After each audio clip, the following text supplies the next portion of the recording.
یوم ولادت حضرت علی علیہ السلام پوری دنیا میں بڑے جوش و خروش سے منایا گیا۔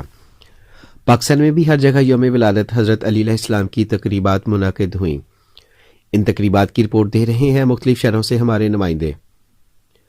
دادو سے عزیز اللہ خاص خیلی کی رپورٹ کے مطابق عالمی روحانی تحریک انجمن سرفروشان اسلام کی جانب سے جشن ولادت مولائے کائنات حضرت امام علی علیہ السلام کی خوشی میں عظیم الشان جلوس نکالا گیا۔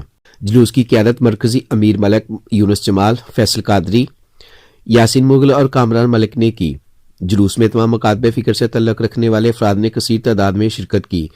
ان رہنماؤں نے خطاب کرتے ہوئے کہا کہ مولا علی علیہ السلام ہر مومن کے امام ہے، کیونکہ حضور پاک صلی اللہ علیہ وآلہ وسلم کا ارشاد ہے کہ جس کا میں مولا ہوں اس کا بھی علی مولا ہے۔ ہمارا پیغام اہل اسلام کے لیے ہے کہ اہل بیت سے محبت کریں، اسی میں ہماری بھلائی ہے۔ جلوس کے اختتام پر سرزمین پاکستانی کے لیے امن اور سلامتی کے لیے خصوصی دعا کی گئی۔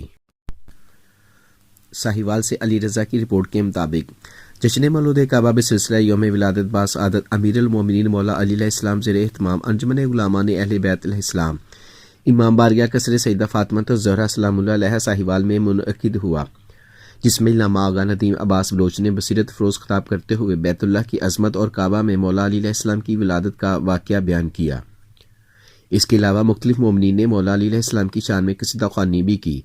جشن میں شیعان حیدر کرار سمیت اہل سنت برادری نے بھی شرکت کی اور یوم مولود کعبہ کی خوشی میں مٹھائی تقسیم کی گئی۔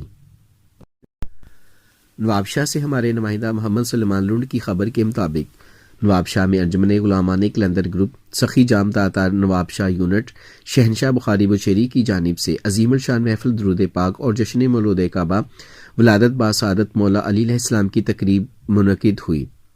اس جشن میں انجمن غلامان کلندر کے مرکزی رہنما سائیں عمر فاروق کے علاوہ ہزاروں عقیدت مندوں نے شرکت کی۔ تقریب میں محفل درود پاک اور مولا علی علیہ السلام کی شان میں تقاریر کی۔ یہ روح پرور محفل رات گئے تک جاری رہی۔